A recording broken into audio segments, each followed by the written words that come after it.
हाँ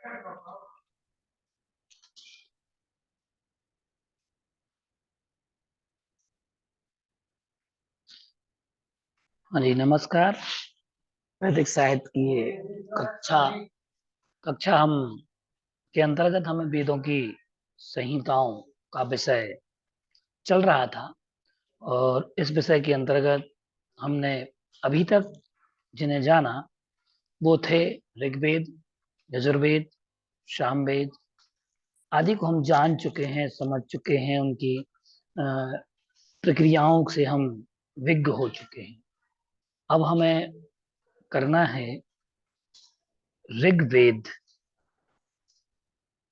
ऋग्वेद से जो ऋग्वेद है, ऋग्वेद को हमने समझा ऋचाओं का समूह है। फिर हमने यजुर को समझा, कर्मकांड है। और सामवेद को जाना। अब हम समझ रहे हैं अथर्ववेद को, कि अथर्ववेद क्या है, अथर्ववेद किसने लिखा। और मैं लिंक सेंड कर दूं सबको। और अथर्ववेद कहाँ से आया, किस प्रकार आया, क्या महत्व है अथर्ववेद का संस्कृति में और संस्कृत साहित्य में, तो इस बात को हमें जानना है और समझना है। अब हम समझते हैं कि अथर्ववेद,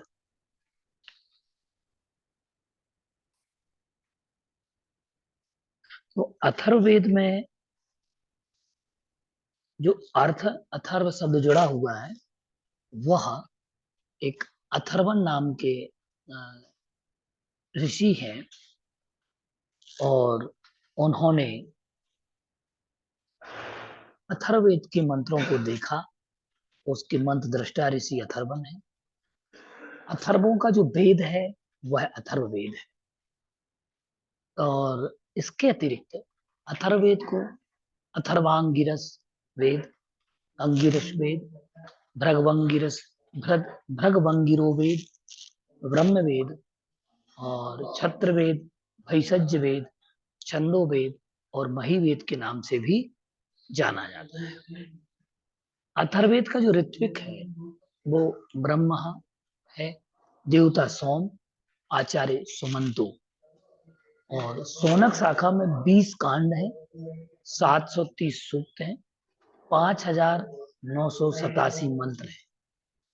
इसमें देवताओं की स्तुति के साथ चिकित्सा विज्ञान, दर्शन और जीवन को सुखमय बनाने के लिए एवं आवश्यक साधनों की सिद्धि के लिए विविध अनुष्ठानों का विधान इसमें किया गया। इसमें भूगोल, खगोल, वनस्पति, शांति कर्म, पौष्टिक कर्म का अभिचारात्मक सूक्तों में वर्णन किया गया है। और अथर्ववेद संहिता के प्रारंभिक 13 कांडों में जरण, मरण, उच्चाटन का, 14वें में विवाह का, 18वें में श्राद्ध का, तो 19वें में राष्ट्र वृद्धि एवं अध्यात्म का, तथा 20वें में इन्होंने सोमयाग एवं इंद्र स्तुति का वर्णन मिलता है। हम अथर्ववेद की शाखाओं के बारे में चर्चा कर लें कि अथर्ववेद की शाखाएं कौन कौन सी हैं। तो इसकी चरण व्यूह नाम का एक ग्रंथ है। और उसके अनुसार जो अथर्ववेद की शाखाओं के नाम आए हैं, उन्होंने बताया है कि 9 शाखाएं हैं।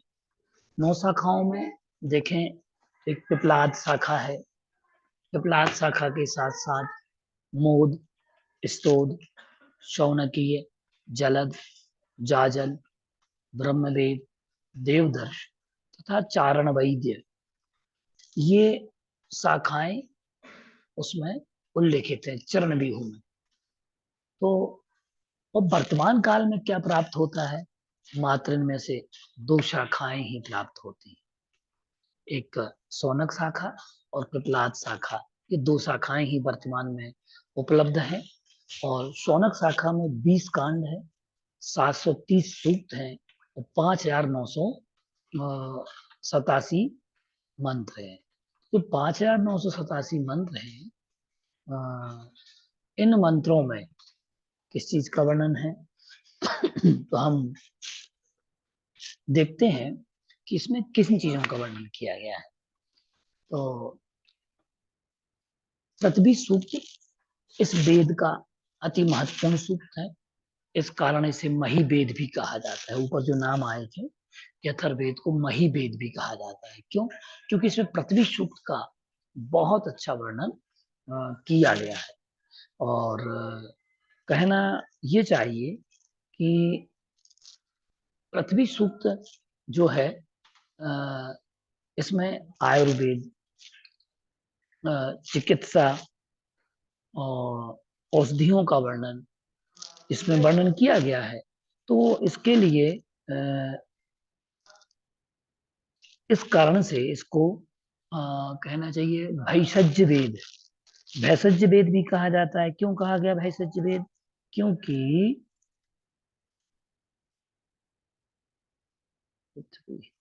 क्योंकि इसमें चिकित्सा, आयुर्वेद और औषधियों का वर्णन है।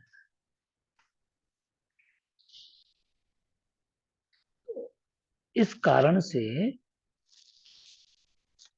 तो ये जो अथर्ववेद है,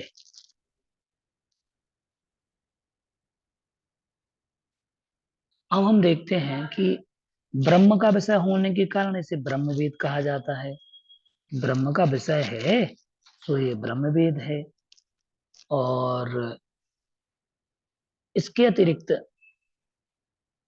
जो इसके उपवेद जो हैं अथर्ववेद के, उसको ये कहा गया है कि सर्प वेद, पिशाच वेद, असुर वेद, इतिहास वेद और पुराण वेद आदि इसके उपवेद माने जाते हैं अथर्ववेद के। अथर्ववेद की विषय वस्तु का प्रतिपादन करने वाले प्रमुख सूक्त, इसमें जो वर्णन की विशेषता है ये कि इनमें किन किन सूक्तों का वर्णन है। तो अथर्ववेद की विषय वस्तु का जो प्रतिपादन करते हैं उन सूक्तों में भैषज्य सूक्त, आयुष्य सूक्त, पौष्टिक सूक्त, श्रृंगार सूक्त, प्रायश्चित सूक्त, स्त्री कर्म सूक्त, याज्ञिक सूक्त, राजकर्म सूक्त, कुंताप सूक्त, अविचार सूक्त, दार्शनिक सूक्त और भूमि सूक्त, प्रसाद सूक्त और सौमनास सूक्त, ये इतने सूक्तों को इसमें निबद्ध किया गया है। और इसमें प्राकृतिक नियमों का इसमें उल्लेख किया गया है। जल से संबंधित, प्राण से संबंधित आदि इसका इसमें वर्णन किया गया है। अथर्ववेद के जो सूक्त बताए गए हैं, इन सूक्तों में हम अगर देखें तो रोगों की उत्पत्ति का लक्षण इसमें बताया गया है। और कि लोगों की उत्पत्ति कैसे होती है, उसका उपशमन कैसे होगा, दीर्घायु कैसे प्राप्त करेंगे, अनिष्ट निवारण की बात इसमें की गई है, भय मुक्ति के अभिचार मंत्र, अपराध निवारण, अपराध वृत्ति बढ़ जाती है, उनका वर्णन इसमें किया गया है कि किस प्रकार से इसमें अपराधों का निवारण किया जाता है, गृहस्थाश्रम के नियमों का और प्रेमानुरागित औषधियों का, राजकार्य एवं शत्रु विजय, सोमयाग आदि विविध यज्ञों, विविध अविचार मंत्रों, विधियों का वर्णन इसमें वर्णित है। इसके अतिरिक्त भूगोल, खगोल, वनस्पति, वनस्पति विद्या, शांति, शांति कर्म, पौष्टिक, पौष्टिक कर्म, तंत्र, तंत्र कर्म एवं लोकोपकारक विषयों का इसमें निरूपण किया गया। तो इस प्रकार से अथर्ववेद की विषय वस्तु थी। चूंकि ये ज्ञान कांडात्मक है, इसलिए इसके नाम की सार्थकता है। अब अगर हम देखते हैं, इसमें मुख्य रूप से इसमें काल सूक्त है अथर्ववेद से संबंधित, जो हमने आपको बताए थे कि ये जो सूक्त हैं, इन सूक्तों को अगर हम देखें तो पहले हम, चूंकि अथर्ववेद है तो इसको हम पहले प्रथमतः पृथ्वी सूक्त से हम जुड़ते हैं कि पृथ्वी सूक्त में क्या क्या कहा गया है। अथर्ववेद के में 12वें कांड का प्रथम सूक्त भूमि सूक्त है या पृथ्वी सूक्त है। इसके देवता अथर्वा ऋषि है और इस सूक्त में भूमि अथवा पृथ्वी के वैशिष्ट का वर्णन किया गया है। ऋषि अथर्वा कहते हैं कि यह पृथ्वी जो है, तो पहला जो सूक्त है उसमें कहा कि सत्यम बृहद्रथमुग्रम दीक्षा तपो ब्रह्म यज्ञ पृथ्वीम धारयन्ति सा नो भूतस्य भवस्य पत्यन्युरुम लोकम पृथ्वी न कृणोतु। अर्थात इसमें पृथ्वी माता को नमस्कार करते हुए वह सत्य, लौकिक ईश्वर, नियम, शक्तिशाली दीक्षाओं में प्रकट आध्यात्मिक जुनून, ब्रह्म की खोज के लिए तपस्या, आत्मसमर्पण और ऋषियों के द्वारा इन्होंने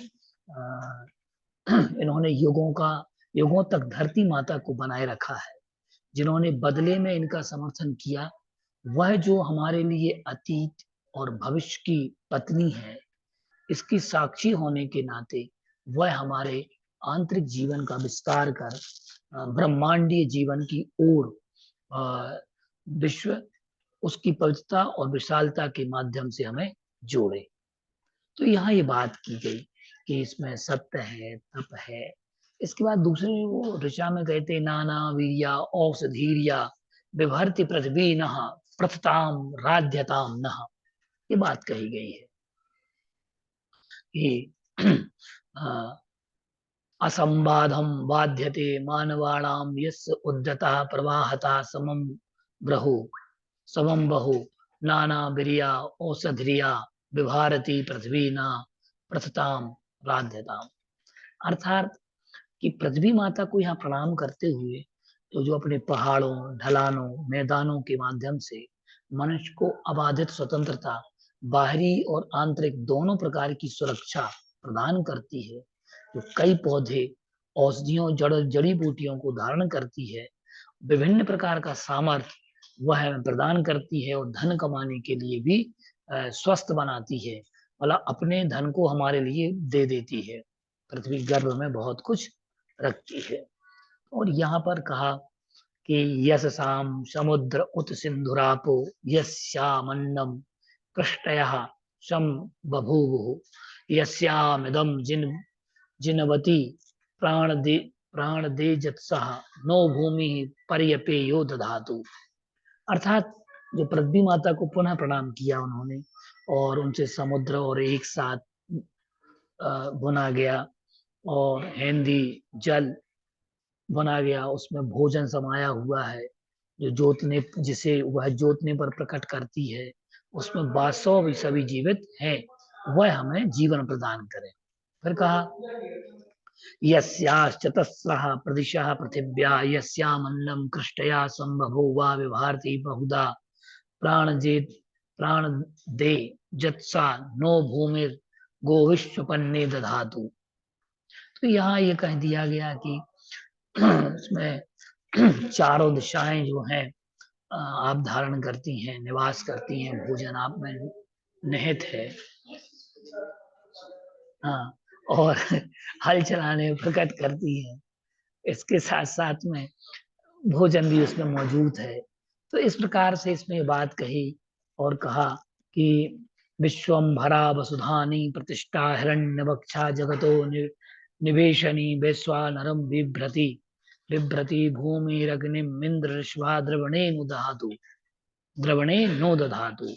अर्थात यहाँ कहा कि विश्वम्भरा वसुधानी प्रतिष्ठा हिरण्यवक्षा जगतो निवेशानी, तो धरती माता को नमस्कार कर रहे हैं मंत्रष्टा ऋषि, और वो कह रहे हैं विश्वम्भर, समस्त धारण करने वाली, समस्त को धारण करने वाली वह वसुधा, सभी धन की निर्माता है, वह प्रतिष्ठा, नींव पर हम रहते हैं जिस पर, वह हिरण्यवक्ष, सुनहरी छाती है जिसकी, विश्व का निवास स्थान है जो, वह अपने भीतर वैश्वानर, सार्वभौमिक अग्नि को धारण करती है। जो वैश्वानर है, ये आप ज्वालामुखी देखते हैं, तो वह ज्वालामुखी आदि जो है ये वैश्वानर के रूप में प्रकट होते हैं। वह अग्नि जो इंद्र को सशक्त बनाती है, और ऋषभ धरती माता हमें उस दृषभ का अर्थ यहाँ पर धर्म आदि से भी है कि धर्म को भी धारण करती है। वह ऐसी अग्नि का तेज हमें और मजबूत बनाए। पर कहा कि यो रक्षन्ते यस्वप्ना विश्वादानी देव भूमि पृथिव्याम प्रमादम शनो मधुर प्रियम दोहम उक्षतु वर्चसः। ये कहा गया है इसमें कि पृथ्वी माता जो है ये देवता सतर्कता से निद्रावस्था में भी उसकी रक्षा करते हैं। वह है जो सभी को सब कुछ देने वाली है, सबकी रक्षा करने वाली है। तो इस प्रकार से इसमें कुल मिलाकर के पृथ्वी की ही भक्ति इसमें की गई है। ऐसे कई मंत्र हैं जो इसमें कहे गए हैं। और भूमि मानवों की मध्य अवस्थित है, इस पे अनेक प्रकार की औषधियां उत्पन्न होती हैं।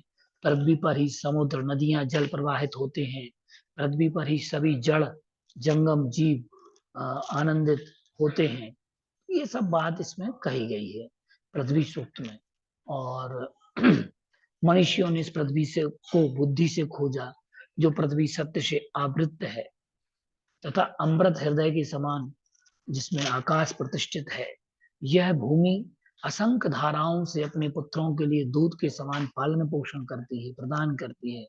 भूमि के लिए कहा कि वह माता है, मैं पृथ्वी का पुत्र हूँ, ये पुत्राय में पाया, ये आया है पुत्राय में पाया कि मैं पुत्र हूँ।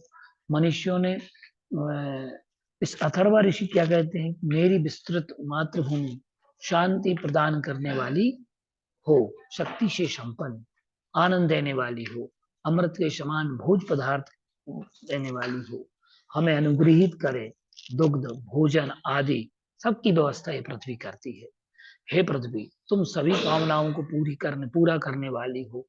विश्व के क्षेत्रों में विस्तारित क्षीण भाग को प्रजापति पूर्ण करते हैं। तो इस प्रकार से यहाँ पर पृथ्वी सूक्त में ये पूरी वंदना की गई है। राष्ट्राभिवर्धन सूक्त की हम बात कहें तो काल सूक्त भी इसमें वर्णित है। राष्ट्राभिवर्धन जो सूक्त है, उस राष्ट्राभिवर्धन सूक्त को अगर हम देखते हैं,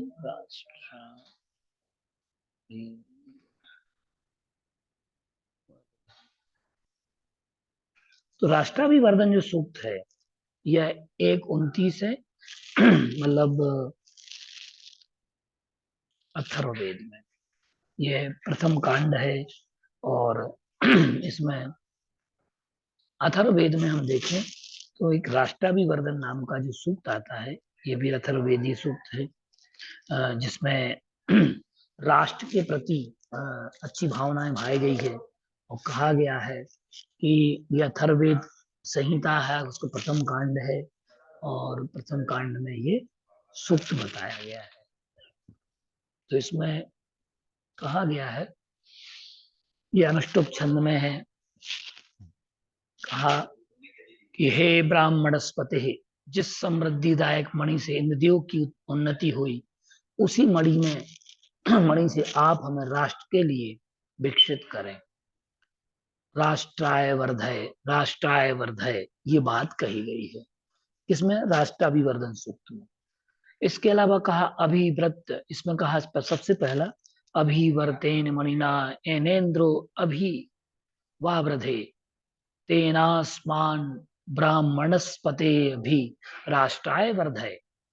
द्वितीय में कहा अभिव्रत सपत्नानभि या नो अरातया अभि प्रतन्यंतम तिष्ठाभियोनो दुरश्यति।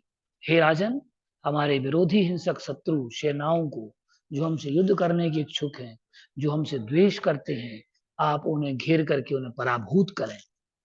फिर कहा अभित्वा देवः सविता भी सोमो अभिवृधत अभित्वा विश्वा भूतान्य भी वर्तो यथा शशि। हे राजन, सविता देव, सोमदेव और समस्त प्राणी समुदाय आपको शासनादि ऋण करने में सहयोग करें। इन सब की अनुकूलता से आप भली भांति शासन करें। फिर कहा कि अभिवो अभिभवा सपत सपत्न क्षयणो मणि राष्ट्राय मह्यम बद्धताम सपत्नेभ्या पराभुवे।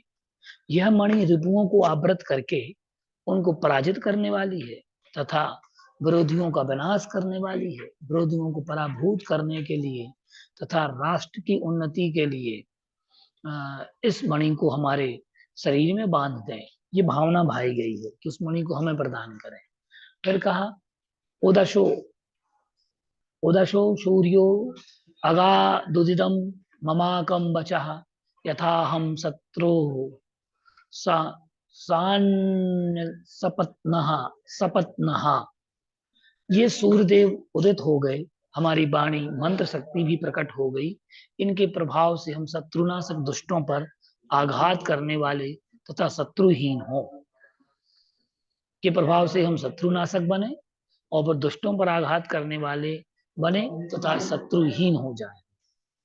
सपत सपत्न क्षयणो वृषाभिराष्ट्रो विशाशहि यथा हमेशा वीराणाम विराजानी जनस्य च।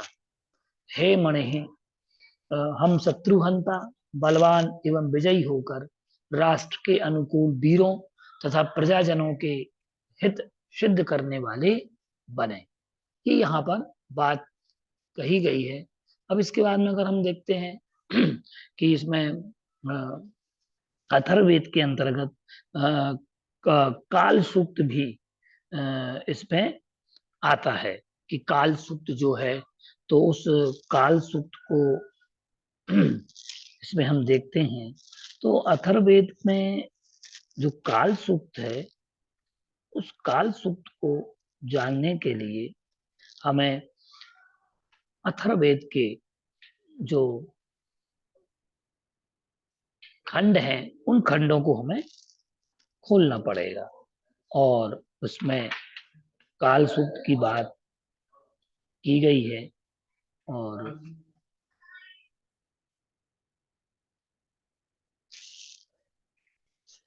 काल सूक्त में काल चक्र का वर्णन है और काल चक्र में हम अगर देखें तो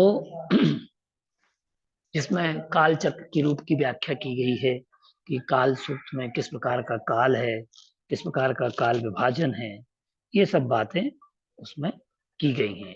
तो हम इसको जानते हैं काल सूक्त को। और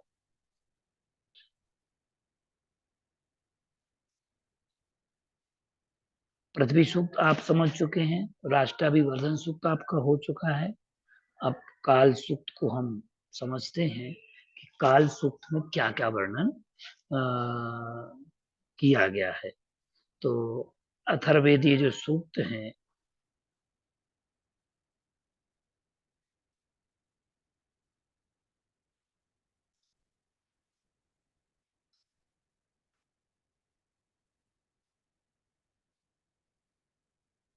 जिसमें काल की गणना और अथर्ववेद के काल सूक्त में काल को अश्व कहा गया है कि ये जो है ये अश्व है। और इसमें प्रहलादास्मि दैत्यानाम काला कलयताम, यह ब्रह्म पुराण में भी कहा गया है।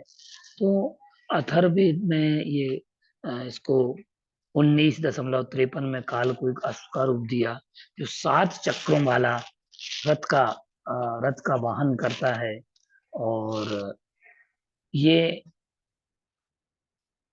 काल के विभाजन को करने में सक्षम है। सो ये काल सूक्त है और काल सूक्त में जो वर्णन किया गया है, इसके बाद हम अगर देखते हैं तो अथर्ववेद में अन्य औषधियों का वर्णन है। ऐसी ऐसी औषधियां हैं जिन औषधियों से आप अपने रंग रूप लावण्य आदि को बहुत अच्छे से उनका प्रयोग कर सकते हैं और उनको जान सकते हैं, समझ सकते हैं। तो काल सूक्त के विषय में एक सर्प सूक्त भी है इसमें। और सर्प सूक्त में हम अगर देखें तो इसमें सर्पों का वर्णन किया गया है, सर्प की जाति प्रजातियों का वर्णन इसमें संप्राप्त होता है।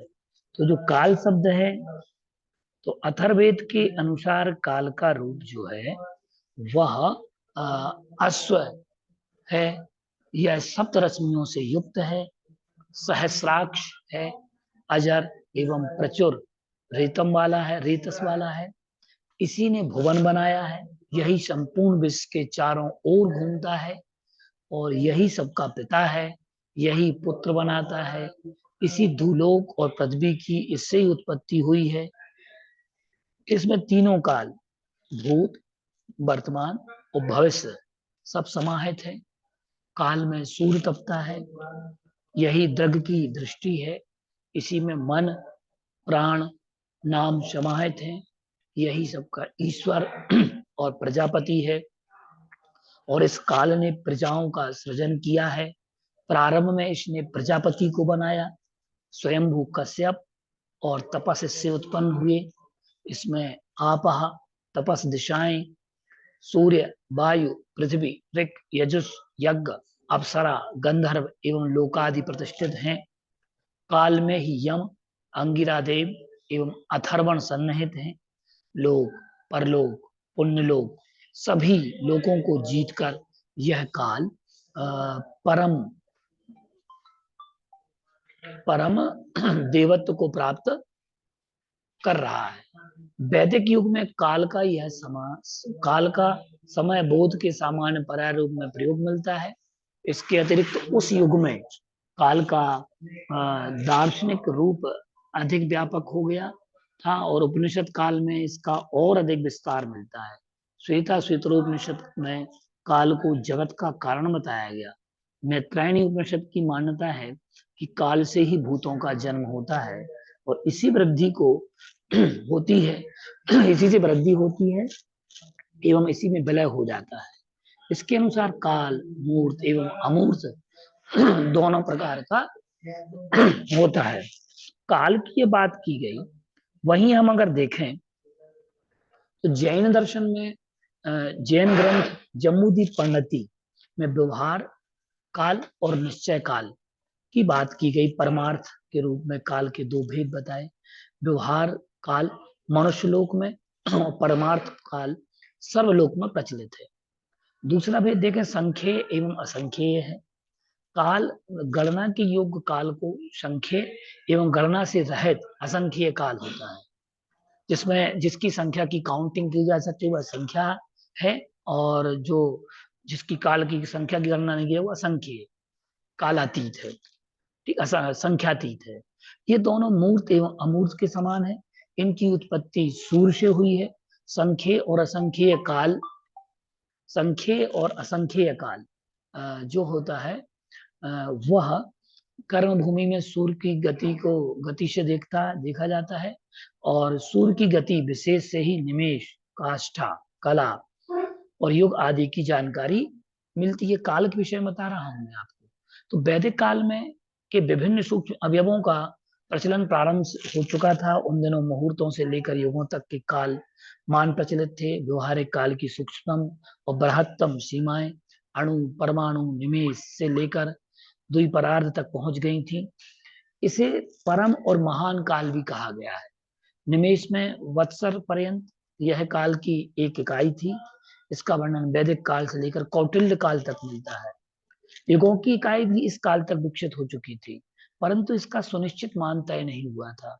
वाजस्नेय संहिता में निमेष नामक काल मान का उल्लेख मिलता है।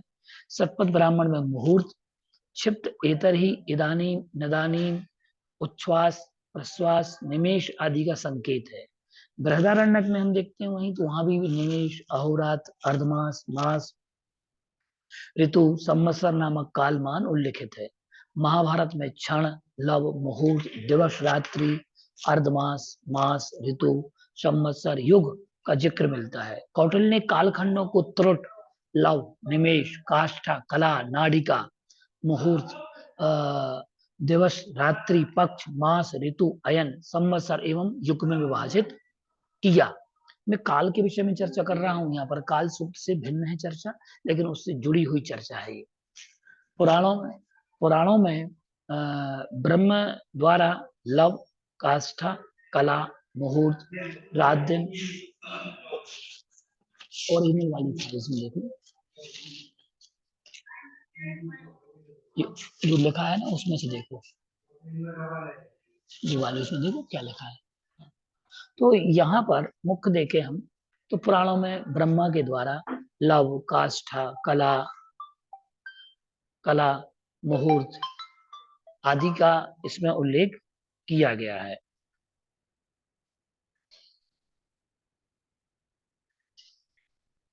तो यहाँ पर हम देखते हैं कि पौराणिक युग में जो थे, इसमें रात दिन, संधि, अर्धमास, अयन, युगों वाली अवस्था का उल्लेख हुआ है। कालगणना की दूसरी बृहत्तम में कई पुराणों में, ज्योतिष सिद्धांत ग्रंथों में, बृहद संहिता के वैशेषिक सूत्र के प्रशस्त पाद भाष्य में युग, मनवंतर, कल्प एवं प्रलय आदि रूपों में वर्णित हुआ। पुराणों एवं 222 ग्रंथों में युग का मान मिलता है। इसकी विशेषता है कि 222 जो 222 और कल्प संबंधी व्यवस्था, इस व्यवस्था को 222 के सिद्धांत ग्रंथों में अपनाया गया है। पौराणिक युग में काल के दो भेद माने गए थे, सूक्ष्म और स्थूल। वायु और भागवत पुराण में काल के दो अवयवों का चित्रण विशिष्ट परंपराओं में प्राप्त होता है। वायु पुराण के अनुसार निमेष काल की सबसे छोटी इकाई है। भागवत पुराण में निमेष से ही सूक्ष्म काल का काल के लव, वेद, त्रुटि, तसरण, अणु, परमाणु आदि का उल्लेख है। 15 निमेष, एक काष्ठा, 30 काष्ठा, एक कला, 30 कला, एक मुहूर्त, 30 मुहूर्त का एक अहोरात्र होता है। सुश्रुत के अनुसार 15 अहोरात्र एक पक्ष और 2 पक्ष बराबर 1 मास, 12 मास बराबर 1 संवत्सर और 6 मास में 1 अयन और 1 अयन 1 संवत्सर, 5 संवत्सर 1 युग। मानव काल गणना का एक माह पितरों के अहोरात्र के बराबर होता है। 30 मानव मासों का एक पितृमास और एवं 360 मानस मासों का एक पितृ संवत्सर होता है। मनुष्य के 100 वर्ष पितरों के लगभग 3.5 वर्ष के बराबर होते हैं और मनुष्य का 1 वर्ष देवताओं का 1 दिन रात कहा गया है। उत्तरायण देवों का दिन और दक्षिणायन उनकी रात्रि होती है। 360 मानव वर्षों का एक दिव्य संवत्सर देव वर्ष माना गया है और 3030 वर्षों का एक सप्तऋषि वत्सर कहा गया है। 90 वर्षों का 9090 वर्षों का एक क्रौंच वत्सर होता है। अब हम देखते हैं कि भारतीय संस्कृति में जो योगों की मान्यता थी वह किस प्रकार से थी। तो इसमें आया है कि भारतीय संस्कृति में सतयुग, त्रेता, द्वापर, कलयुग 4 युगों की मान्यता है और इन 4 युगों में 12,000 दिव्य वर्षों या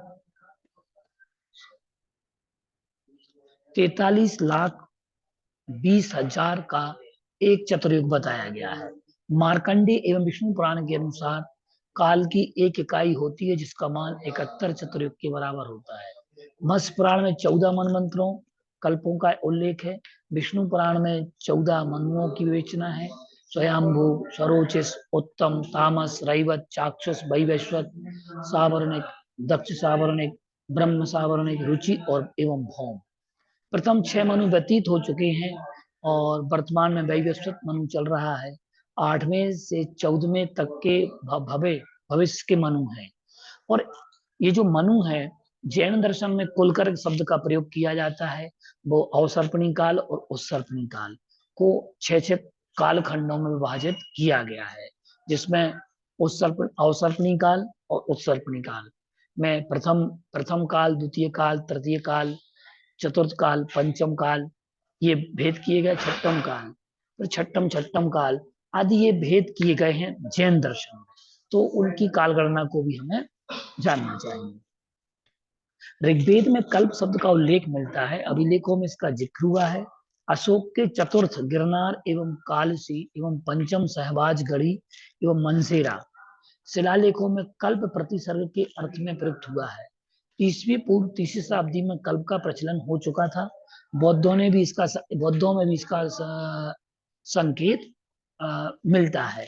और हम अगर देखें तो वायु पुराण के अनुसार एक कल्प में 1000 चतुर्युग होता है। ये भी मैं वैदिक व्याख्या कर रहा हूँ आप लोगों के सामने कि वैदिक युग में वैदिक काल में किस प्रकार की व्याख्याएं काल से संबंधित निर्धारित की गई हैं। तो उन व्याख्याओं को हम समझ रहे हैं। वायु पुराण में क्या कहा कि एक कल्प में 1000 चतुर्युग होता है। सूर्य सिद्धांत में कल्प को ब्रह्मा का दिन माना गया है और 1 सहस्त्र कल्पों का ब्रह्मा का 1 वर्ष होता है। वायु पुराण में ब्रह्मा के बीते हुए 28 कल्पों का वर्णन मिलता है। वर्तमान में श्वेत बाराह कल्प चल रहा है। ब्रह्म वैवर्त में 3, मत्स्य पुराण में 31 और ब्रह्मांड पुराण में 35 कल्पों का उल्लेख है। तो ब्रह्मा की आयु 2 परार्ध है। ब्रह्म पुराण परार्ध की संख्या का निरूपण करता है। अब हम ज्योतिष संहिताओं की बात करें तो इसके अनुसार 9 प्रकार के काल माने जाते हैं। कहीं कहीं पर 4, कहीं कहीं पर 5 प्रकार के कालों का उल्लेख है। ब्रह्मा से संबंधी काल मान को ब्रह्ममान कहा जाता है और 12 मासों का एक देवमान होता है। 30 तिथियों का एक चंद्रमान होता है। यह पितरों के 1 दिन के बराबर होता है। इसमें कृष्ण पक्ष का 1 दिन भाग एवं शुक्ल पक्ष की राशि का भाग होता है। मनवंतर व्यवस्था संबंधी काल मान ही प्रजापात्य मान है, जो चारों युगों का 71 गुना कहा गया है। मध्यम गति से एक राशि में गुरु को जितना समय लगता है उसे गौर वर्ष कहा जाता है। सूर्य द्वारा एक राशि से दूसरी राशि में प्रवेश काल को एक सौर मास कहा जाता है और यह सामान्यतः 365 दिन का होता है। भास्कराचार्य के अनुसार अगर हम बात कहें तो वर्ष, अयन, ऋतु, युग आदि का सौर मास, सौर से मास एवं तिथियों का चंद्रमान से, कृच्छ, सूतक, चिकित्सा, वासल आदि का विचार सावन मान से और दिनों का घटकाधिक दिनमान नक्षत्रमान से किया जाता है। इस प्रकार उक्त 9 प्रकार के मानों में मुख्यतः सौर, सावन, चंद्र, नक्षत्र आदि 4 मानों का व्यवहार मिलता है। वेदांग ज्योतिष एवं कौटिल्य ने भी इन मानों का उल्लेख किया है। इन्हीं से जीवन की गति प्रगति होती है। सो इस प्रकार से काल गणना का उल्लेख इसमें मिलता है कि काल गणना जो है ये किस प्रकार की है। काल गणना का उल्लेख इसमें इस प्रकार से दिया गया है। तो इस प्रकार हमने अथर्ववेद के हमने इस सूक्तों को जाना कि अथर्ववेद में ये अथर्वों का वेद है। अविचार मंत्रों के ज्ञानी अथर्वन ऋषि इसके मुख्य ऋषि हैं, मंत्रदृष्टा ऋषि हैं। इनके नाम पर इसका नाम अथर्ववेद पड़ा। इसके अतिरिक्त अथर्ववेद को अथर्वांगिरस वेद, अंगिरस वेद, भृगवंगिरस वेद और ब्रह्मवेद, छत्रवेद, भैषज्यवेद, छंदोवेद, महीवेद के नाम से भी जाना जाता है। अथर्ववेद का ऋत्विक, ब्रह्मा, देवता, सोम और आचार्य सुमंतु हैं। इनकी सोनक शाखा में 20 कांड हैं, 730 सूक्त हैं और 5987 मंत्र हैं। और इनमें देवताओं की स्तुति के साथ चिकित्सा विज्ञान, दर्शन और जीवन को सुखमय बनाने के लिए आवश्यक साधनों की सिद्धि के लिए विविध अनुष्ठानों का विधान, भूगोल, खगोल, वनस्पति विद्या, शांति कर्म, पौष्टिक कर्म का अविचारात्मक सूक्तों में वर्णन किया गया है। अथर्ववेद प्रारंभिक काल में 13 कांडों में जरण, मरण, उच्चाटन और 14वीं में विवाह का और 18वीं में श्राद्ध का, 19वीं में राष्ट्रवृद्धि का और अध्यात्म का तथा 20वीं में सोमयाग, इंद्र स्तुति का वर्णन मिलता है। इसकी 2 शाखाएं हैं। वैसे 9 शाखाओं का उल्लेख मिलता है। पिपलाद, मोद, स्तोत्र, सौनकीय, जलद, जाजल, ब्रह्मवेद, देवदर्श, चारण वेद। वर्तमान में केवल सोनक शाखा, पिपलाद शाखा ही प्राप्त होती है। सोनक शाखा में 20 कांड और 730 सूक्त और कुल मिलाकर के 5987 मंत्र का उल्लेख मिलता है। पृथ्वी सूक्त इस वेद का अति महत्वपूर्ण सूक्त है। इस कारण से महीवेद कहा जाता है। आयुर्वेद चिकित्सा औषधियों का वर्णन होने से इसे भेषज वेद कहा जाता है। ब्रह्म विषय होने के कारण इसे ब्रह्मवेद भी कहा जाता है। अथर्ववेद के उपवेद जो हैं वो हमने बताए थे आपको, सर्प वेद, पिशाच वेद, असुर वेद, इतिहास वेद, पुराण वेद आदि माने जाते हैं। और अथर्ववेद की विषय वस्तु के प्रतिपादन की दृष्टि से अगर हम देखें तो अथर्ववेद में मुख्य रूप से इसमें अगर हम देखते हैं तो मुख्य सूक्त जो हैं अथर्ववेद के भैषज सूक्त, आयुष सूक्त, पौष्टिक सूक्त, श्रृंगार सूक्त, प्रायश्चित सूक्त, स्त्री कर्म सूक्त, याज्ञिक सूक्त, राजकर्म सूक्त, कुंताप सूक्त, अभिचार सूक्त, दार्शनिक सूक्त और प्रसाद सूक्त और सोमनाश्च सूक्त, ये इनका वर्णन है।